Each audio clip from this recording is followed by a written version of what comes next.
তো শয়তানও চালাক আছে, চিন্তা করে ওর তো এটা বোঝানো যাবে না, পরে পরে কোনটা বোঝায় বলে এই এলাকায় তো কোনো তবলিগ ছিল না, এই যত সাথী দেখো এগুলো সব আমি লাগাইছি, এগুলো সব আমি লাগাইছি, এগুলো কেউ ছিল না, সব কিচ্ছু ছিল না, এই মার্কাজ দেখো এগুলো দেখো সব আমি করছি, সব আমার করা, এগুলো আমার হাতের গড়া, এগুলো সব আমি করছি। এগুলো কি বলেন? এই সব কথার মধ্যে আপনারা কোনো কিছু ঘ্রাণ পান? করনেওয়ালা জাত কে? জি আল্লাহ। বলে ভাই এই আমরাজ থেকে বাঁচবার জন্য এই বই আমার রোজানা ইমানি হালকা বসতে হবে নিজে, আর আমরা যত কোরআন হয়ে যাই তত ইমানি হালকা থেকে নিজেকে পাক রাখি। ইমানি হালকা তো নতুন সাথীদের জন্য, আর আমরা তো মাশাআল্লাহ পুরানা সাথী, বহুত পুরানা সাথী, এগুলো তো আমাদের দরকার হবে না। হ্যাঁ, হযরত সাহাবায়ে কেরামের দরকার হইতেন, কিন্তু আমরা তো মাকামে এত বড় হয়ে গেছি যে আমাদের দরকার হয় না। এই জন্য আমাদের হবে আল্লাহ কুদরতের কথা বলতে হবে। সারা দুনিয়াতে যত মসলা, সব মসলা হল ইমানি হালকার মধ্যে আসে, কোথায় আসে? ইমানি মুযাকারার মধ্যে আছে। আমাদের মনের মধ্যে ভয় আসে, হায় হায় এতদিনে আমাদের গড়া মেহনত মনে হয় অমুকে নষ্ট করে দিবে, অমুকে নষ্ট করে দিল। কি বলেন? অমুক যাদেরকে ভয় পাচ্ছেন তারা সবাই মখলুক না? বলেন ভাই, করনেওয়ালা জাত কে? আল্লাহ। ফেরেশতা জিবরাইল আমিন মখলুক না? সমস্ত নবী আলাইহিস সালামগণ মখলুক ছিলেন, তাহলে আমার মতো মুফতি সাহেব মখলুক না? মুফতি সাহেব মখলুক, মুফতি সাহেবের ফতোয়াও মখলুক। ঠিক কি ঠিক না? একজন মুফতি সাহেব মখলুক, 1000 জন মুফতি সাহেব মখলুক, 1 লাখ মুফতি সাহেব মখলুক, সারা দুনিয়ার মুফতি সাহেবরা মখলুক। কি বলেন? যেটাকে আপনারা আরবিতে বললে জমহুর বলতে পারেন। সবাই কি বলেন? আর মখলুক থেকে বলেন, মখলুক থেকে কিছু হয় না। লা ইলাহা ইল্লাল্লাহ। বলে আর ভয় আছে? তাবলীগের কাম ক্ষতি করার ক্ষমতা কোন মখলুকের নেই, আছে? তাবলীগের কামের জিম্মাদার কে? আল্লাহ। মালিকানা কার হাতে? আল্লাহ। না কোনো আপনারা ময়মনসিংহের মানুষ তাবলীগের কামের কোনো পার্সেন্টেজ কিনে নিছেন মালিকানা? বলে ভাই আমরা তো শেয়ার হোল্ডার, এই জন্য টেনশনে আছি। কেউ আমরা শেয়ার হোল্ডার না, আমরা কামলা। কামলা কি বলেন? আমরা কামলা, আর পুরা শেয়ার হোল্ডার, সমস্ত পুরাটা শতভাগ মালিকানা কার হাতে? সুতরাং এটা বাঁচবে না, এটা ধ্বংস হয়ে যাবে, এই টেনশন আমার। আমরা কি কামলা দিব, মজুরি লয়ে নিব, আর যার মালিকানা উনি এর হেফাজতের জন্য যথেষ্ট যথেষ্ট যথেষ্ট। দেখে দেখে বলেন, এর মোকাবেলায় যদি সারা দুনিয়া চলে আসে, আপনারা তো মাত্র কয়েকজনকে দেখছেন, সারা দুনিয়া চলে আসে, কিছু করতে পারবে না। এগুলো তো আল্লাহ কোরআন শরীফে আগে শুনায় দিয়েছে, শুনে নেন। আলম তারা কাইফা ফাআলা রাব্বুকা বিআসহাবিল ফিল, এই সূরা তেলাওয়াত করেন না এমন কোন দিন যায় বলেন? বেশিরভাগ মানুষ সুন্নত নামাজে আলম তারা দিয়ে শুরু করে, কিন্তু ফরজ নামাজে আলম তারা দিয়ে, একলা নামাজ পড়লে আলম তারা থেকে শুরু করে। কি বলেন? ঠিক কিনা? রোজানা আল্লাহ তাআলা মানুষকে দিয়ে, মুসলমানকে দিয়ে আলম তারা সূরা চর্চা করাইতেছে, আর কিয়ামত তক মানব জাতিকে এই কথা মনে রাখাইতেছে, ও দুনিয়ার মানুষ এই কথা শুনে রাখো, তাবলীগের কামের জিম্মাদার আমি, এর হেফাজতকারী আমি। আরে তাবলীগ তো দূরের কথা, দুনিয়াতে কোন মানুষ তাবলীগের মারকাজকে ভাঙবার জন্য শুধু ইরাদা করে চেষ্টা করছিল, তাদেরকে আমি এমন শাস্তি দিয়েছি যে তাদের শাস্তির কথা কিয়ামত পর্যন্ত আমি দুনিয়ারে ভুলতে দিব না, কিয়ামত পর্যন্ত মনে রাখাইব। এই জন্য আলম তারা পড়াইতেছে সবাই। কি বলে? ঠিক কিনা? কিয়ামত পর্যন্ত ভুলবে না। হযরত মাওলানা ইউসুফ সাহেব রাহমাতুল্লাহ আলাইহি বলেছেন, তাবলীগ দুই দিকে ধারওয়ালা তরবারির না। তাবলীগ পিছনেও কাটে, সামনেও কাটে। যদি দুশমন সামনে থেকে আসে তবু কাটবে, পিছন থেকে আসে তবু কাটবে। আর তাবলীগের মোকাবেলা করার ক্ষমতা কারো নাই। যদি কেউ মোকাবেলায় আসে, আল্লাহ সেই জাতি, সেই ব্যক্তি, সেই গোষ্ঠীকে এমন শাস্তি দিবে যে পৃথিবীর কিয়ামত পর্যন্ত সেই শাস্তির কথা ভুলতে পারবে, কিয়ামত পর্যন্ত ভুলতে পারবে। তাবলীগের মারকাজ ছিল বাইতুল্লাহ, তাই না বলেন? ছিল নাকি আছে? ছিল, আছে, থাকবে ইনশাআল্লাহ। এই বাইতুল্লাহ ভাঙবার জন্য এক বাদশা তার অনেক ক্ষমতা দেখাইতে আসছিল হাতির বাহিনী নিয়ে। কি বলেন? ওই সময় এসেই প্রথমে হাঙ্গামা চালাইছে। ওই সময় যে তাবলীগের মারকাজের মুতাওয়াল্লি ছিলেন, কি নাম ওনার? Abdul Muttalib.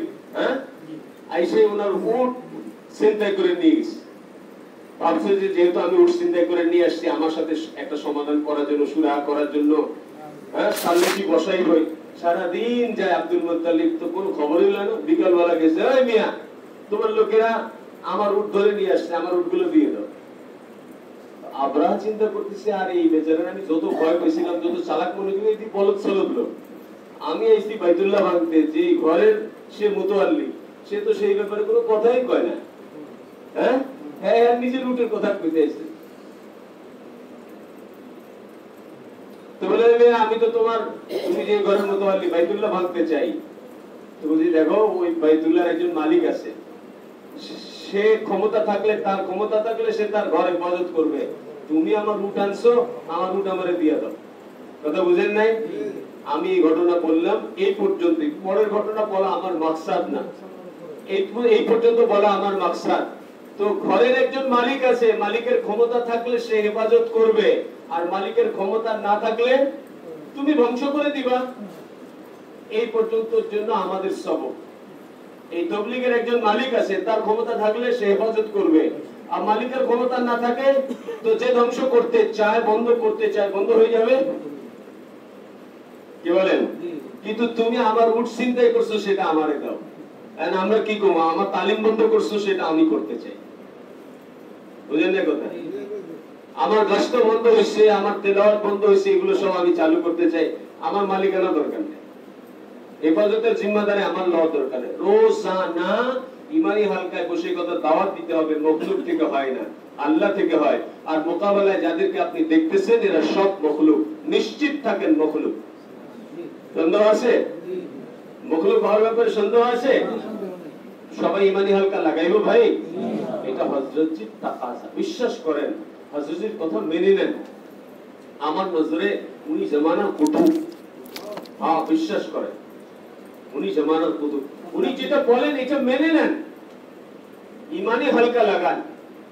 সারা দুনিয়াতে যত ব্যত্যয় দেখছেন, এর সব সমাধান এই এক আমাদের মধ্যে আছে। কোথায়? ইমানি হালকা। এই জন্য সারা পৃথিবীর প্রত্যেক ঘরে ইমানি হালকা লাগে। প্রত্যেক মসজিদ 24 ঘন্টা ইমানি আমলে দ্বারা জিন্দা হয়। এটা এখন আমাদের কাছে তাকাজা। আমরা মূলত যে জামাত আজকে আসছি, আপনাদেরকে এই কথাটা স্মরণ করানোর জন্য আসছি যে ভাই, একটা হালাতের কারণে যে খরচ বন্ধ ছিল, বিভিন্ন আমাল বন্ধ ছিল, আমাদের কাকরাইলের বড়রা সব ব্যাপারে ইজাজত দিয়েছে। এখন আর কোনো অসুবিধা নাই, কিন্তু জামাতের সাথীর সংখ্যা কম হবে, শুধু কোনো বাধা নাই। জামাত বের করে, চিল্লার জামাত, 3 চিল্লার জামাত, সালের জামাত, মস্তুরাতে শুধু 3 দিনের জামাত বের করেন, 10-20 দিনের। আর চিল্লার জন্য তৈরি করে রাখতে বলছে, বড়রা এজাজত দিবে। এছাড়া সবগুলো এজাজত। মসজিদ 24 ঘন্টায় আবাদের ব্যাপারে ইজাজত দিয়েছে। এবং এটাও বলছেন যে কোন এলাকায় যদি এমন হয়, ভাই বলছেন যে সাথী আছে কিন্তু মসজিদে কোনো প্রশাসনিক সমস্যা আছে, তো ওই মসজিদে আপনারা কোনো ভাইয়ের বাসায় ঠিয়া বানান, আর সেখানে আপনারা 24 ঘন্টা ওই ঘরকেই আবাদ করেন মসজিদের আমালের দ্বারা। এই আমালের মধ্যে আমাদের হেফাজত আছে, এই আমালের মধ্যে আমাদের হেফাজত আছে। আমালেই আমাদেরকে হেফাজত করে। আমি আমার জন্য, আমার স্বার্থে এই আমলটা করি, আমার স্বার্থে আমি এই আমলটা করি। পারবো না ভাই ইনশাআল্লাহ? এই কাম আল্লাহ রাব্বুল ইজ্জত হুজুর সাল্লাল্লাহু আলাইহি সাল্লামের তোফাইলে আমাকে আপনাকে দিয়েছে। এটা নবীদের কাম, কোনো সন্দেহ নাই। এবং আমরা কেউ এই কামের জন্য লায়ক। আল্লাহ ইহসান করে, দয়া করে দিয়েছে। এত বড় খুশখবরি আল্লাহ তাআলা দিয়েছেন।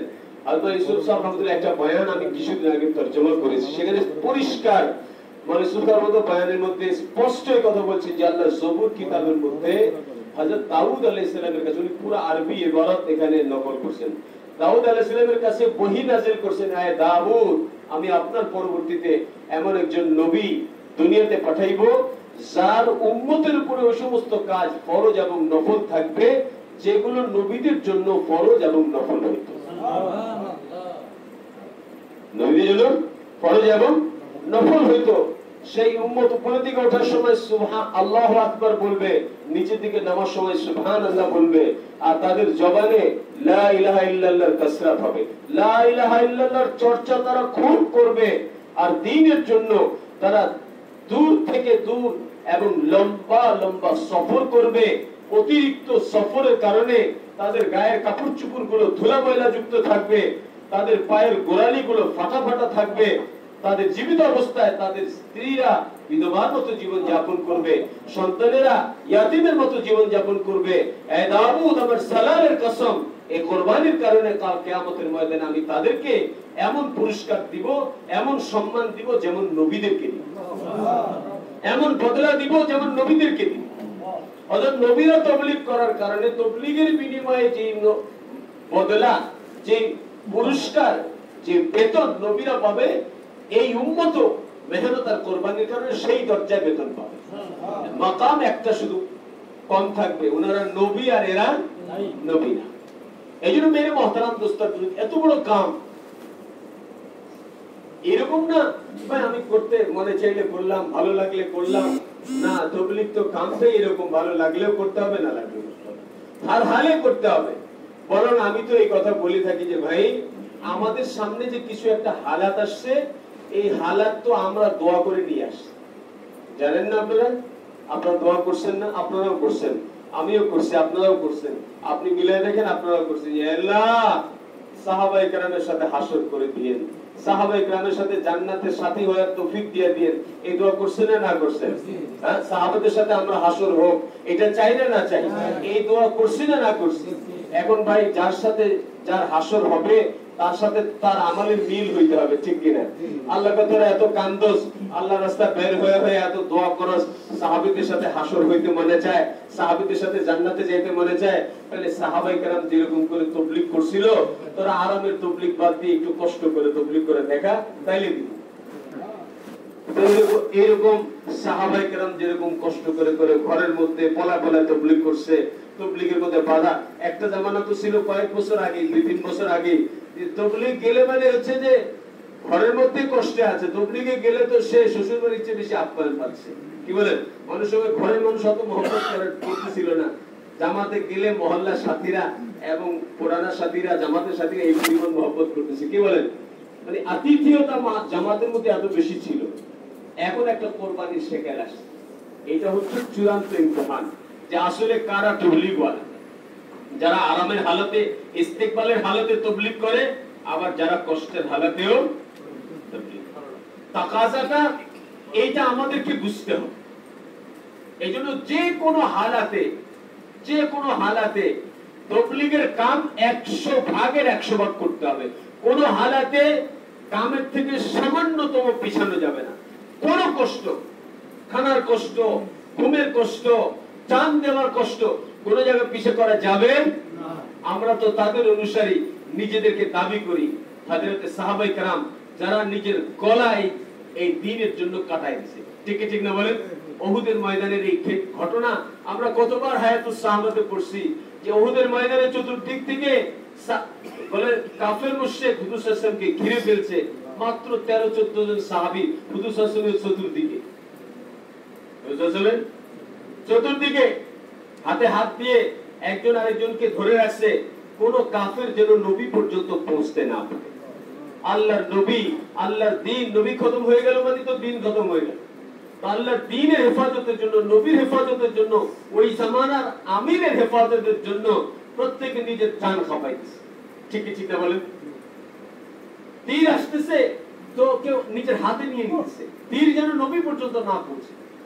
এক হাতের মধ্যে তীর ঢুকছে, ওই পাশ দিয়ে বের হয়ে গেছে, হাতটা উঁচা করে রাখতে পারতেছে না, ছেড়ে দিছে, দেখে যে তীর আরো একটা আসতেছে, সন্দেহ হলো যে এই তীরটা নবীর গায়ে লেগে যেতে পারে, আরেক হাত উঠেছে, এই হাতের দিক ভিতর দিয়ে ঢুকছে, ওদিক দিয়ে বের হয়ে গেছে।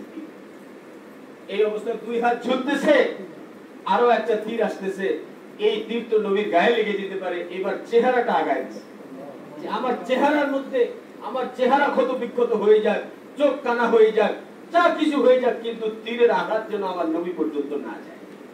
এই জজবা ছিল সাহাবায়ে। আজকে তো আরামের সময় হলে আমরা আছি, আর একটু কষ্ট হলে, বৃষ্টি হয়ে গেছে, গরম, অথবা কোথাও একটু অসুবিধা, বসতে ঠিক মতো পারছি না, খোলামেলা পারছি না, ওই রকম হালাত নাই, এখন আমাদের যেতে আগ্রহ নাই।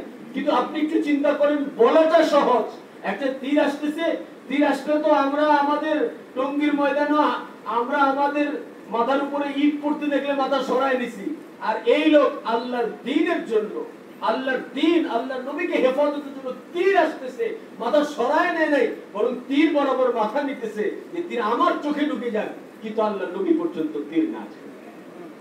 এই জজবার উপরে আমাকে আপনাকে আসতে হবে। তাবলীগ, কারণ আমরা সাহাবায়ে কেরামের অনুসরণকারী বলতেছি নিজেদের।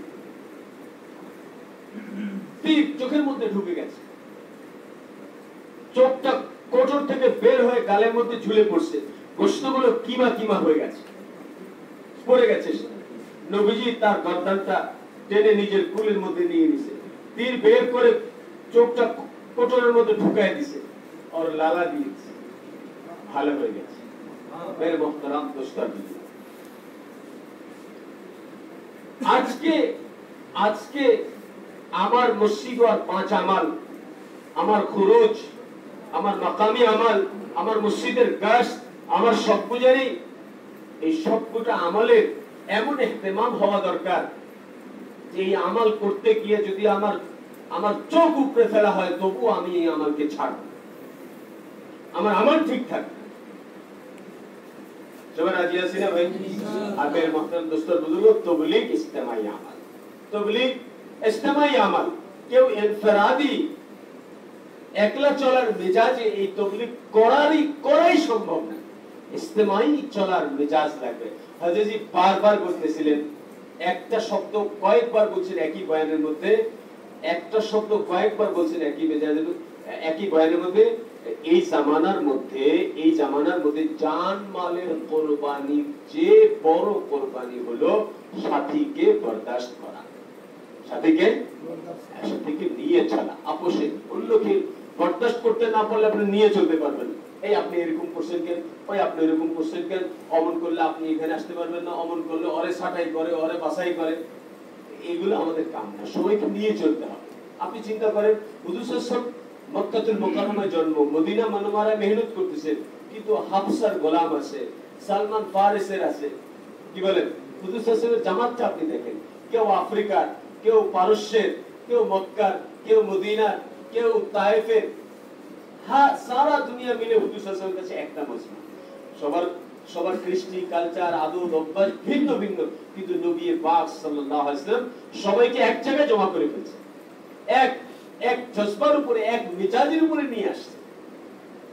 আর মেরে মোহতারাম দোস্তার বুজুর্গ, আমরা মেহনত করনেওয়ালাদের মধ্যে খুব আমানতদার হতে হবে, খুব চালাক, বেশি চালাক হওয়া দরকার। চালাক লোক আল্লাহ তাবলীগ করাবেন না। আমানত, আমিন আমিন, সাদিক ওয়াল আমিন, সত্যবাদী এবং আমানতদারদেরকে আল্লাহ তাআলা ব্যবহার করবেন।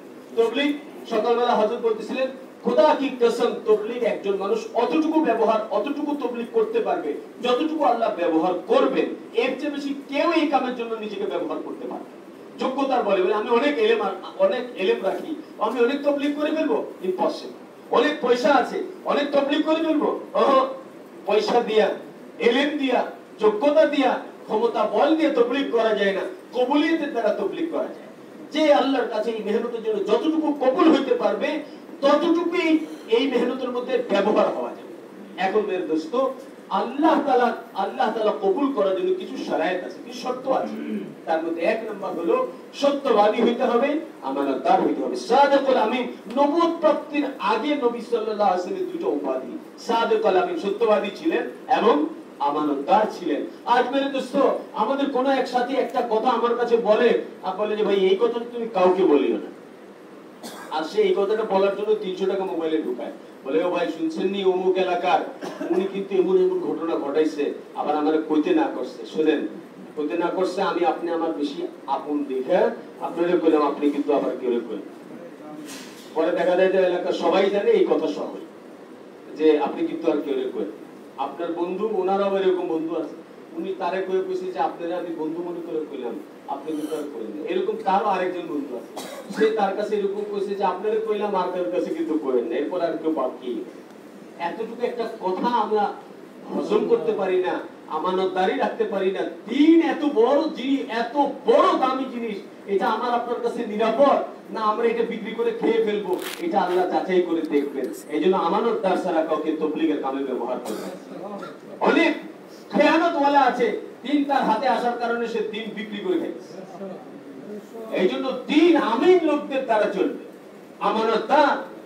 আরে শুনেন, আমানতদারের কত ঘটনা শুনাইবো, 50টা ঘটনা আমার একসাথে মনে পড়তেছে। আমি একটা ঘটনা শুনেন। জারির বিন আব্দুল্লাহ রাদিয়াল্লাহু তাআলা আনহু একজন সাহাবী, শাহজাদা ছিলেন, শাহজাদা তায়েফের অধিবাসী ছিলেন। হুজুরের ইন্তেকালের পরে একবার ওনার গোলামকে বললেন যে আমার একটা ঘোড়া দরকার, যাও বাজার থেকে একটা ঘোড়া কিনে নিয়ে আসো। বাজারে গেছেন গোলাম, 500 দিরহাম দাম নির্ধারণ করে একটা ঘোড়া নিয়ে আসে, যে 500 দিরহাম। ওই মালিক ঘোড়া নিয়ে আসছে গোলাম জারির বিন আব্দুল্লাহ এই সাহাবী রাদিয়াল্লাহু তাআলা ওনার কাছে। এই যে হযরত এই হলো ঘোড়া আর এই হলো মালিক, আর দাম 500 দিরহাম, ওনারে 500 দিরহাম দিয়ে দেন, ঘোড়া আমাদের। তো জারির বিন আব্দুল্লাহ ঘোড়ার দিকে তাকাইতেছে আর মুচকি মুচকি হাসতেছে, আর মালিকরে প্রস্তাব দিতেছে, আচ্ছা তোমার এই ঘোড়া 500 দিরহাম? বলে হ্যাঁ 500 দিরহাম। মালিকও বলতেছে হ্যাঁ 500 দিরহাম। তো জারির বিন আব্দুল্লাহ প্রস্তাব দিচ্ছে, আচ্ছা আমি যদি তোমাকে এই ঘোড়ার দাম 600 দিরহাম দেই, তুমি রাজি আছো? তো আচ্ছা বলেন বিক্রেতা যে 500 টাকা বেচতে রাজি, তারে যদি 600 টাকা বলে তো রাজি হবে না হবে? বলে এটা তো বহুত ইচ্ছা কথা হলো, আমি রাজি আছি। তো উনি আবার বলে, আচ্ছা আমি যদি তোমাকে 700 দিরহাম দেই, তুমি রাজি আছো? বলে হ্যাঁ রাজি। এরকম করতে করতে 800 দিরহাম বানাইছে। কত? 800 দিরহাম। 800 দিরহাম যখন উনি রাজি হলেন, তখন গোলামকে বলে যে ওনাকে 800 দিরহাম দিয়ে দাও আর ঘোড়া রেখে দাও। তো গোলাম তো মুনিবের কথা মানতে বাধ্য, 800 দিরহাম মালিককে দিয়ে দিছে। মালিক তো চলে গেছে। এখন গোলাম জারির বিন আব্দুল্লাহকে কইতেছে, হুজুর আপনি এটা কি কাম করলেন? আরে এই বেচারা 500 টাকায় বিক্রি করতে তৈয়ার, আর আমি তাকে তৈয়ার করে আপনার কাছে নিয়ে আসলাম, আর আপনি ইচ্ছে করে আরো 300 দিরহাম দিয়ে দিলেন। এটা কোনোদিন কি বলেন? হ্যাঁ, এই হলো আমানতদার। তবলি আমানতদার সাহাবী। আর আমরা তো মনে করেন যে যদি কাউরে একটু ঠকায় আসতে পারে তাহলে মনে করেন আমি দুনিয়া সবচেয়ে বড় চালাক। আর আমরা তবলিগরা যদি মনে করেন 800 দিরহামের জিনিস 800 টাকার জিনিস 500 টাকা দিয়ে কিনতে পারি, তাহলে মনে করি এটা গায়েবী মদত। আমি তবলিগ করি তো, তাহলে আল্লাহ মদত করছে। কি বলেন? ধোঁকা কত লাইনে শয়তান আমাদেরকে দেয়। জারির বিন আব্দুল্লাহ বললেন যে শোনো, আমি রাসূলুল্লাহ সাল্লাল্লাহু আলাইহি ওয়াসাল্লামের হাতে হাত রেখে বায়াত করেছি যে আমি দুনিয়ার কোনোদিন কাউকে ধোঁকা দিব না, কাউকে ধোঁকা দিব না। আর ওই জামানায় ওনাদের ঘোড়ার নসলও ওনারা চিনতেন, নসল নামা পর্যন্ত ওনারা জানতেন। বলে আমি ঘোড়া দেখে চিনছি এটা 500 দিরহামের ঘোড়া না, ঘোড়ার জাত হিসেবে এটা কমসে কম 800 দিরহাম দাম আছে, নিশ্চয়ই উনি কোনো মুসিবতে পড়ে এটা 500 দিরহামে বেচতে রাজি হইছে। কিন্তু আমি নবীজির কাছে ওয়াদা করছি যে আমি কোন মুসলমানকে কোনোদিন ধোঁকা দিব না। তো আমি জানি এটা 800 দিরহাম মূল্যের ঘোড়া, এটা যদি আমি 500 দিরহামে কিনি তাহলে ধোঁকা দেওয়া। ও তাবলীগ ওয়ালা, আজ আমরা যদি জানি যে এটার দাম 800 টাকা আর সেটা আমি 500 টাকায় কিনে ফেলি, তাহলে আমি দুনিয়ার সবচেয়ে বড় চালাক। কিন্তু এই চালাক সাহাবায়ে কেরাম ছিলেন না, আমানতদার ছিলেন। তারা নিজের থেকে দাম বাড়ায় দিতেছে, দাম ঠিক হওয়ার পর দাম বাড়ায় দিতেছে। আর আমরা যদি জানি যে এই জমির দাম আছে 5 লাখ টাকা, কিন্তু জমিওয়ালা কোন ঠেকায় করে 3 লাখ টাকায় কিনে ফেলাইছে, তো বলে যে হুজুর বিদেশ সফরে যাইতে চাইছিলাম, এবার আমার একটু সমস্যা আছে, আগামবার সামনে তো ওই 3 লাখ টাকা দিয়ে জমি কিনে নিয়েছে। তো ভাই এই সুযোগ তো সবসময় পাওয়া যাবে না, সামনে তো যাইতে পারবে চান্স পাস, এটা সুযোগ। এরকম ঘটনা আমাদের সামনে আছে। এইজন্য মেরে মুহতারাম দোস্তার বুজুর্গ, আমি বলছিলাম আল্লাহ তাআলা যতটুকু ব্যবহার করবেন আমরা ততটুকু ব্যবহার হইতে পারবো, কিন্তু জরুরি মেরে দোস্ত আমানতদার হওয়া, সত্যবাদী হওয়া, ঝুটা না। সারা দুনিয়া ঠিক করার জন্য আল্লাহ সত্যবাদী হইতে বলছেন। ইয়া আইয়ুহাল্লাযীনা আমানু ইত্তাকুল্লাহা ওয়া কুলু কওলান সাদীদা ইউসলিহ লাকুম আ'মালাকুম ওয়া ইয়াগফির লাকুম যুনুবাকুম।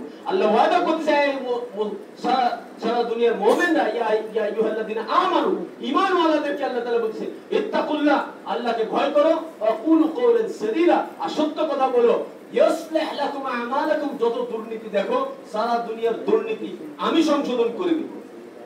আজকে তাকওয়া নাই, সত্যবাদিতা নাই, দুর্নীতি দমন করার জন্য দুর্নীতি দমন কমিশন বানাইছে, দুর্নীতি দমন কমিশনও দুর্নীতি করছে। এইজন্য দোস্ত তাকওয়া ছাড়া হ্যাঁ সত্যবাদিতা ছাড়া দুর্নীতি খতম হবে না। দুনিয়ার মধ্যে থেকে অন্যায়, অশ্লীলতা আর যত রকমের অত্যাচার আর যত রকমের জুলুম আর খোদা পাকের নাফরমানি, নবী পাক সাল্লাল্লাহু আলাইহি ওয়াসাল্লামের নাফরমানি চলতেছে, এগুলো বন্ধ হইতে পারে না।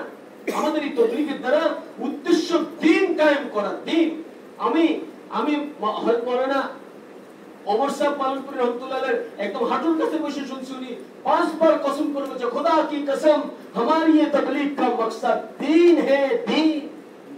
ये तबलीग को जिंदा करना असल मकसद नहीं, हमारी ये तबलीग का मकसद है दीन। आजाনের मकसद জোরে জোরে আজান দেওয়া না, আজানের मकसद নামাজের জন্য বুলানো। একজনের নাম ধরে ডাকতেছেন আব্দুর রহিম, গলা চিল্লানো মাকসাদ না, আব্দুর রহিমের কাছে পাওয়া মাকসাদ। এই তাবলীগের মেহনতের দ্বারা উদ্দেশ্য দুনিয়াতে দ্বীন জিন্দা হবে, এক একটা মানুষের হর শোবাতে দ্বীন জিন্দা হবে, আল্লাহ পাকের হুকুম আর রাসূল পাক সাল্লাল্লাহু আলাইহি ওয়াসাল্লামের সুন্নাত জিন্দা হবে। আর এটা তো তাকওয়া, আর তাকওয়া সত্যবাদিতা ছাড়া হইতেই পারে না। এইজন্য সারা দুনিয়ার মানুষ যেন মুত্তাকি হয়ে যায়, এইজন্য আমার আপনার হযরত জি তাকাজা দিছে, ভাই সারা দুনিয়ার মুসলমানকে মুত্তাকি বানানোর জন্য রোজানা তাকে ঈমানের হালকায় বসাও। যখন সে ঈমানের হালকায় বসে আল্লাহর কুদরতের কথা বলবে তো তার অন্তরে আল্লাহর ভয় পয়দা হবে, আর যার অন্তরে আল্লাহর ভয় পয়দা হলো সেই তো মুত্তাকি। আল্লাহ মুত্তাকি হওয়ার কথা দাওয়াত দিয়েছে। মুত্তাকি কোনো ক্যাপসুল নাই যে এই ক্যাপসুল খেলে সবাই মুত্তাকি হয়ে যাবে, অমুক বুজুর্গ ওয়াজ করলে সবাই মুত্তাকি হয়ে যাবে, না। মুত্তাকি হওয়ার জন্য প্রত্যেকের আপনার জাত থেকে আল্লাহর কুদরতের কথা বলতে হবে, আল্লাহর কুদরতের দাওয়াত দিতে হবে। যত বেশি আল্লাহর কুদরতের দাওয়াত দিবে অন্তরে আল্লাহর ভয় পয়দা হবে, যার অন্তরে আল্লাহর ভয় পয়দা হয়ে গেল ওই তো মুত্তাকি। আর এই মুত্তাকির সাথেই তো আল্লাহ তাআলা তো সারা দুনিয়ার সমস্যা সমাধানের জন্য মুত্তাকি হওয়ার জন্য দাওয়াত দিয়েছে, ইয়া আইয়ুহাল্লাযিনা আমানু ইত্তাকুল্লাহ ওয়া কুনু কওলান সাদীদা। দুইটা কাজ করতে বলছে, মুত্তাকি হও আর সত্য কথা বলো। ওয়াদাও দুটো করছে, ইউসলিহ লাকুম আমালাকুম, আমি তোমাদের জীবনের সমস্ত অপ্রাসঙ্গিক কথা, অন্যায় কাজ যা কিছু আছে সব আমি ইসলাহ করে দেব, সংশোধন করে দেব। ওয়া ইয়াগফির লাকুম দুনুবাকুম, আগে যা কিছু ভুল ভ্রান্তি হয়েছে সেগুলো মাফ করে দেব। তো দেখেন সারা দুনিয়ার হাল ঠিক করতে চাই তো মসলা, সমস্ত মসলা হল এক আমলের মধ্যে, সেটা হলো প্রত্যেক মসজিদের মধ্যে ইমানি হালকা কায়েম করেন, ব্যস্ত করে করে সারা দুনিয়ার সমস্ত মুসলমানকে মসজিদের ইমানি হালকায় বসায়। আর ঘরগুলো বাকি থাকলো, ঘরে 5 আমলের সাথে ইমানি 5 আমলের সাথে তালিম, এর মধ্যে ইমানি হালকা আছে, তো আমার বিবি বাচ্চাও ইমানি হালকার মধ্যে বসে তারাও মুত্তাকি হবে। যখন মুত্তাকি হবে তো এমনি এমনি একজন মুত্তাকি মিছা কথা বলতে পারে, সত্যবাদী তো সেমনি এমনি হয়ে যাবে। এই জন্য এক আমাল, সেটা কি? সারা দুনিয়ার সব মসলা হল করার জন্য একটা আমাল, সেটা কি? ইমানি হালকা। এই জন্য হযরত জি তাকাজা সারা দুনিয়ার মসজিদগুলোকে 24 ঘন্টা আবাদ করো। এই জন্য ভাই কেউ ফজরের পরে পড়ি, আপনি ফজরের পরে ইমানি হালকা কায়েম করে উম্মতকে জুড়েন। কেউ জোহরের পরে পড়ি, আপনি জোহরের পরে ইমানি হালকা কায়েম করে উম্মতকে জুড়েন। আসরের পরে জুড়েন, মাগরিবে জুড়েন, এশায় জুড়েন। কেউ সারা দিন পারেন না, এশার পরে সারা রাত থাকেন। নিয়ত করছি ভাই, আমরা নিয়ত করি। আর সপ্তাহে 7 দিনই আপনার মসজিদকে 24 ঘন্টা আবাদ করার জন্য সারা দিনের জন্য মেহনতের তরতিব করবেন। রাত্রে সাহাবায়ে কেরাম তাহাজ্জুদের জন্য বাড়ি বাড়ি করে মসজিদে আসতেন, আমাদের সাথীরা তাহাজ্জুদ পড়ার জন্য মসজিদে আসবে, নইলে 24 ঘন্টা আবাদ হবে। আপনি যদি 7 দিন না পারেন তো শুরু করেন আপনার মহল্লায় যে সপ্তাহে 1 দিন আমরা 24 ঘন্টা রাত্রেও থাকবো, রাত্রেও তাহাজ্জুদ করব। যে সপ্তাহে প্রত্যেক বুধবার আমাদের গাছের দিন, বুধবার দিন আমরা রাত্রেও থাকবো, শুরু করেন। এরপরে দ্বিতীয় কষ্ট করে এসব আর কয়েকদিন পরে তাকাদা চলতে মানে সপ্তাহে 1 দিন করে বাড়ান। তারপরে যাতে সপ্তাহে 7 দিনই 24 ঘন্টা আমাদের মসজিদ আমাদের দ্বারা জিন্দা হয়ে যায়। পারবো ভাই ইনশাআল্লাহ। আর মসজিদ আবাদির 24 ঘন্টা মসজিদ আবাদির মেহনতের জন্য আমাকে মসজিদের আহাল হইতে হবে। এটা প্রাসঙ্গিক একটা কথা আমরা বলে দিই, মসজিদ চালায় হচ্ছে কমিটি, আর আমরা 24 ঘন্টা আবাদ করতে চাই, এটা হয় না। কমিটি যারা আছে তারাই থাকুক, কিন্তু মসজিদের জরুরিয়ত কমিটির নজরে আসার আগে যদি আমরা ঠিকঠাক ফিল আপ করে ফেলি, মসজিদে জানালা আমরা মুছতেছি, মসজিদের কার্পেট ছিঁড়ে গেলে আমরা কিনে ফেলছি, পাপড় ছিঁড়ে গেলে আমরা কিনে ফেলছি, বদনাটা আমরা কিনে ফেলছি, ঝাড়ু দিতেছি আমরা, ধুইতেছি আমরা, এই লোকগুলো সবই মসজিদের কাম করে, কে এনে বাইর করে? কি বলেন? আর আমরা মসজিদে দাওয়াত তালিম ইস্তিগফার আমল করতেছি, পাপড় ছিঁড়ে গেলে মুয়াজ্জিনকে করতে যাই, ভাই দেখেন না পাপড় ছিঁড়ে গেছে, এটা বদলাইতে কই? তাহলে আপনারা কি মসজিদে যাবেন? এই জন্য মসজিদের সবকিছু আমাদের বানায় ফেলতে হবে। আমরা নিজেরা যদি এগুলো করি, আমরা নিজের হাতে যদি মসজিদ সাফ করি, মসজিদের ফ্যানগুলো ময়লা হয়েছে, আমরা তাবলীগের সাথীরাই আমরা মসজিদের ফ্যানগুলো পরিষ্কার করছি। তো কি বলেন? তো আমরা মসজিদকে আপনাইতে হবে।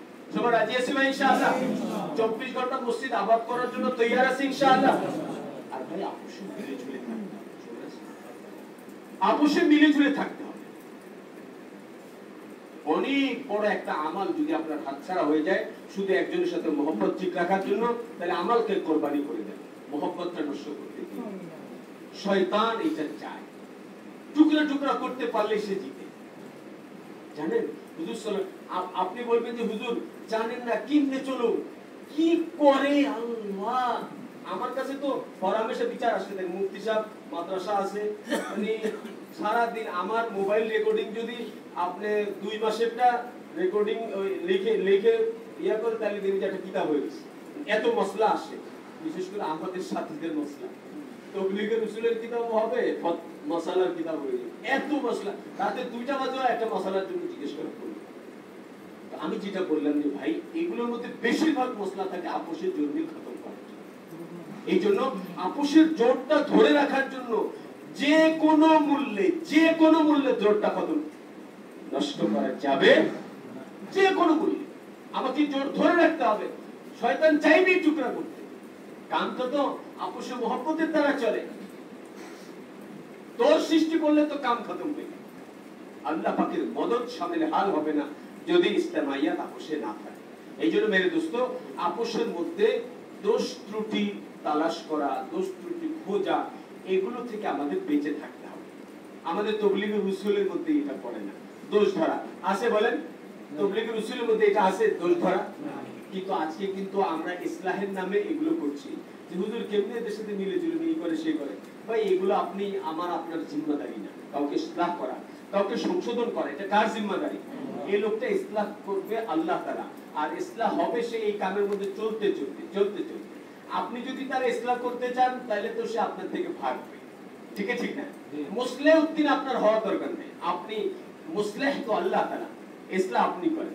হযরত ইলিয়াস রাহমাতুল্লাহ ঘটনা আছে যে একজন লোক হুজুরকে খুব মহব্বত করতেন, কারণ হুজুর তাবলীগের মেহনত শুরু করার আগে কিন্তু পীর সাহেব ছিল, তো লোকজন ওনার কাছে এমনিও আসতো, মুরিদান হিসেবে আসতো। অনেকদিন আসে, লোকটা দাড়ি রাখেনি, লোকটা এখনো দাড়ি রাখেনি। একদিন হযরত আলোচনা করছে যে হযরত कितने अच्छे होती कि आप हजरत की दाढ़ी भी होती। এই কথা যেদিন বলছে এরপরের থেকে সে লোকটা আর আসে না। বলছে ওহো मैंने तो कच्चा रोटी उल्टा दिया, मैंने कच्चा রুটি ভাজার সময় যদি কাঁচাই আপনি খালি উল্টাইতে থাকেন তাহলে ছিড়বো। এটার একটু পাকতে সময় দিতে হবে, একটু পাকলে টাইট হইবে, এরপরে উল্টাইলে ভাজা হবে, ঠিক না? আর যদি কেবলই দিলে না খালি উল্টাইতে থাকেন খুন্তি দিয়া, তাহলে কি হইব? ছিঁড়ে টুকরে টুকরে হয়ে যাবে। এই জন্য যখনই বলছে যে তুমি দাঁড়িয়ে রাখলে ভালো হতো, এরপর থেকে আর আসে না। তাহলে বলে ওহো मैंने तो कच्चा रोटी उल्टा। তো আমরাও আমাদের সাথীদেরকে কাঁচা রুটি উল্টায় দিয়ে ছিঁড়ে বিরা করে দিছি। একজন তিনচিলা দিয়ে আসছে, তো ওর এত মুআমালা এত খারাপ, তিনচিলার সাথে জানেন না, এই জন্য এইসব আমার পছন্দ নেই, এই সমস্ত সাথী এগুলো আমাদের সাথে না জুড়ে হেদিক গেলে ভালো। আরে এরকম কথা আমাদের সাথে বিচার আসে, আমার আশপাশের হালকা থেকে খিত্তা থেকে আসে, হুজুর কি করবে এগুলো কি করব? আমি বলি ভাই আপনি যদি এগুলো বলেন তো আপনি হুজুর সাল্লাল্লাহু আলাইহি ওয়াসাল্লামের সিরাত দেখেন, নবী পাক সাল্লাল্লাহু আলাইহি ওয়াসাল্লাম খোদ আল্লাহর নবী, তার কাছে আল্লাহ ওহীর মাধ্যমে জানা দিয়েছে মজমায় কে মুনাফিক আছে, নবী সব জানে। কিন্তু হুজুর সাল্লাল্লাহু আলাইহি ওয়াসাল্লাম তাদের সাথে কথাবার্তা, আচার আচরণ, আদব আখলাকেও এতটুকু পার্থক্য করে নাই যে অন্য কোন মুসলমান বুঝে ফেলবো যে উনি মনে হয় মুনাফিক, এলাকার নবী হারে দেখতে পারেন। কি বলেন? আজকে আমাদের নিজেদের পছন্দ মতো না হইলে, আমার কোন খেলাফ কথা কেউ একটা রায় দিলে, এরপরে তারে আমরা একটু সাইড করে রাখি, কিরে এরকম কেন? না আপনি জানেন না এই সমস্যা, এই আমরা দল বানায় ফেলি। আমাদের ইশারা, আমাদের চোখের চাহনি, আমাদের বাঁকা চাহনি আমাদের সাথীদেরকে টুকরা টুকরা করে ফেলতেছে। অথচ নবী পাক সাল্লাল্লাহু আলাইহি ওয়াসাল্লাম মুনাফিকদেরকে বরদাস্ত করেছেন। মুনাফিক সরাসরি মুনাফিক, আর মুনাফিকদেরকে এতটুকু সামান্যতম বিপরীত মানে বেশকম আচরণ করেন নাই যে পাশের একজন মুসলমান বুঝে ফেলবে যে উনি মনে হয় মুনাফিক। হাত্তাকে ওমর রাদিয়াল্লাহু তাআলা আনহুর মতো বিচক্ষণ সাহাবীও বুঝতে পারেন, যিনি আয়াত নাযিল হওয়ার আগে ওনার অন্তরের মধ্যে উদয় হচ্ছে, আর ওনার অন্তরের মধ্যে এটা আসতেছে যে এখন মদ হারাম হয়ে যাওয়া উচিত। ও হুজুর সাল্লাল্লাহু বলে যে ওমর তুমি যেটা বলছো আল্লাহ তাআলা এটা পছন্দ করছে, আল্লাহ মদকে হারাম করে দিয়েছে, এই আয়াত শুনে নিন। তো মেরে মুহতারাম দোস্ত আর বুজুর্গ, উনিও জানে না কারা কারা মুনাফিক। আপনি চিন্তা করেন, হুযায়ফা রাদিয়াল্লাহু তাআলা আনহুর কাছে হুজুর সাল্লাল্লাহু আলাইহি ওয়াসাল্লাম শুধু মুনাফিকদের তালিকা দিয়েছেন। ওমর রাদিয়াল্লাহু তাআলার মতো সাহাবী গিয়ে জিজ্ঞেস করছে, ভাই নবীজি যেটা গোপন রাখছে আমি সেটা তোমার প্রকাশ করতে কমু না, তুমি খালি আমার এই কথাটা কও যে ওই মুনাফিকের তালিকার মধ্যে আমি উমরের নামটা আসে না। ও মেরে ভাই, নবী মুনাফিকদেরকে সামনে মজমার মধ্যে আপনাইতেছেন, আর আমরা আমাদের কাম করেনেওয়ালা সাথী কত যুদ্ধ করে অন্যদের থেকে ফিরে আমাদের সাথে যুদ্ধে আমরা তাদেরকে বরদাস্ত করতে পারি। সে কোনো রায় দিবে সেটা আমাদের বরদাস্ত লাগে, তারপরে কোন জিম্মাদারি ফয়সালা হবে সেটা আমাদের ভালো লাগে না। আহা, আমাদের এই কোরবানি, জানমাল কোরবানি করে কত ত্যাগ তিতিক্ষা স্বীকার করে আমাদের সাথে আছে, এই লোকটাকে আমরা বরদাস্ত করতে পারি না। সারা দুনিয়ার জিম্মাদারি আমাদের, সারা দুনিয়া আমাদের সাথে কিভাবে মিলবে আপনাকে, আপনি আমাকে বলেন। এই জন্য বরদাস্ত করতে হবে। যদি আমরা আমাদের সাথীদের সবকিছু বরদাস্ত না করি, তো কাফের মুশরিক আমাদের নিজেদের সাথী ব্যবহার করে আমাদের তাবলীগের গাছ কেটে ফেলবে। বুঝেন না কথা? আপনি আমার কথা বুঝেন? আমি হযরতজির বাতানো একটা কিচ্ছা বলে শেষ করছি, শুনেন। হযরত মাওলানা সাহেব সাহেব দামাত বরকতুম বলে, ভাই দেখো, साथी को अपना बनाओ, अगर साथी को अपना ना बनाओ तो बातिल अपना साथी को आसारी बनाए। भाई আপনারা আসারি চিনেন? চিনেন? হ্যাঁ, আসারি হলো যে কুড়ালের হাতল, হাতল। এটা আপনারা আমাদের গ্রামের ভাষায় বলে আসারি, আপনাদের গ্রামের ভাষায় কি বলে? কুড়ালের আসারি। হ্যাঁ, আসার আসারি হাতল যেটা বলে। দড়ি কিচ্ছা শুনেছো? দেখো, বলে এটা একটা রূপক কিচ্ছা বোঝানোর জন্য। বলে একটা বড় জঙ্গল, জঙ্গলে লাখ লাখ গাছ, লাখ লাখ গাছ। তো জঙ্গলে একজন রাজা আছে, সে হলো সবচেয়ে বড় গাছটা হলো জঙ্গলের রাজা।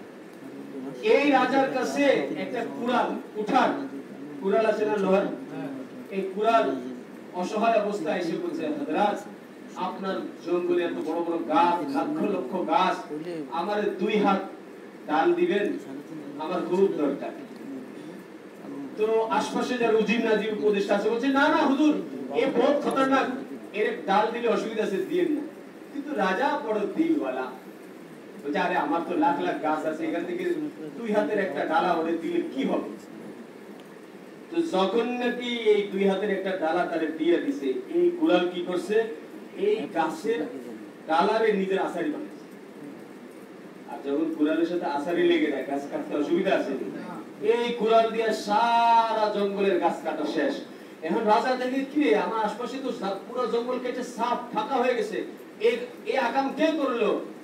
তো এবার উপদেষ্টারা করতেছে, হযরত हमारे अपना ही हमें कत्ल कर दिया, हमारे अपना ही।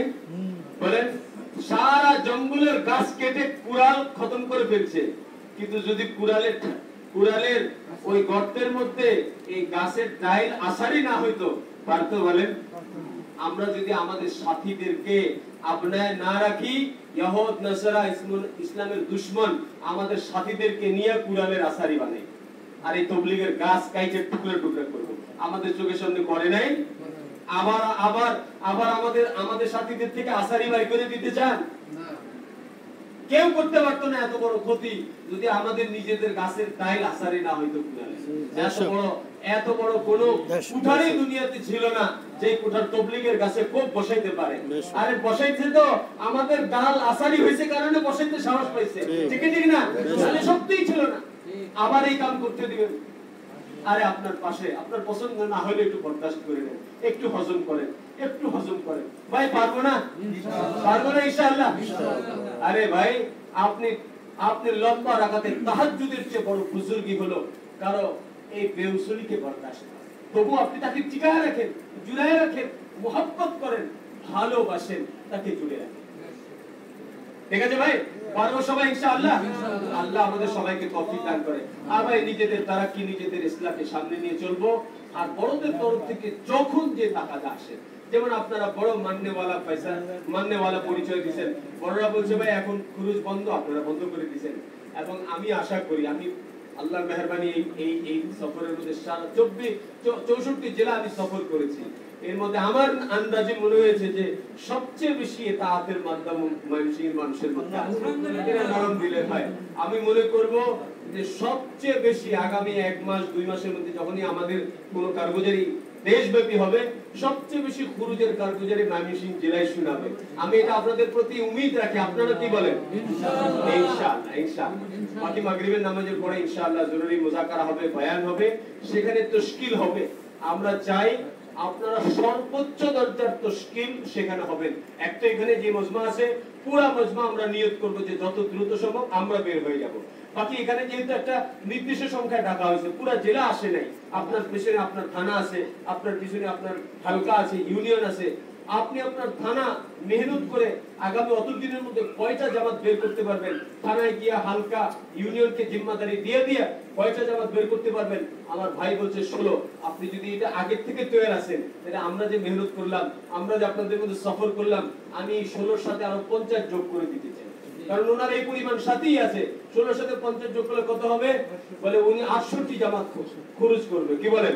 প্রত্যেকে যদি আমরা এরকম হিম্মত করি, ময়মনসিংহ জেলায় এমন অনেক অনেক জেলার ইউনিয়নে এত পরিমাণ লোকই নাই ওনাদের যে পরিমাণ 3 জেলার সাথে আছে।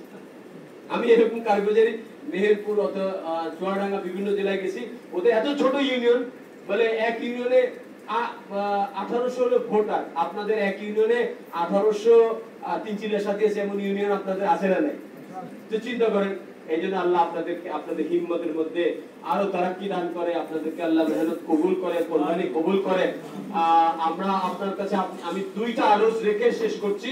একটা হলো আমরা প্রত্যেকে আপনার জাত থেকে মসজিদ 24 ঘন্টা আবাদের নিয়তে মসজিদে সময় দিব। ঠিক আছে ইনশাআল্লাহ? নগদ খরচ মাগরিবের পরে বয়ানের পরে তাশকিল হবে, ওই সময় আমরা নাম লেখাইবো। এখন একটু হাতটা দেখাতে যে ভাই আমি ইনশাআল্লাহ এক সপ্তাহের মধ্যে নগদ যেই শেকেলে বড় তাশকিল করে চিল্লা হোক আমি তো এমন কে কে আছেন মজনা একটু দেখি।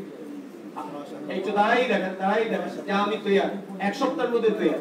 ভাই তাশকিল নাম লেখা লেখা এগুলো মাগরিব হবে। এখন একটু দেখতে চাচ্ছি আমি জি মাশাআল্লাহ মাশাআল্লাহ, আল্লাহ কবুল করেন। দাঁড়ান ভাই একটু দাঁড়ান, আল্লাহ দেখছে মাশাআল্লাহ, আল্লাহ আপনি কবুল করেন। যারা এই যে যারা দাঁড়াইতে চাচ্ছেন একটু মাশাআল্লাহ মাশাআল্লাহ, আল্লাহ কবুল করে। ভাই ইনশাআল্লাহ মাগরিবের পরে জরুরি বয়ান হবে।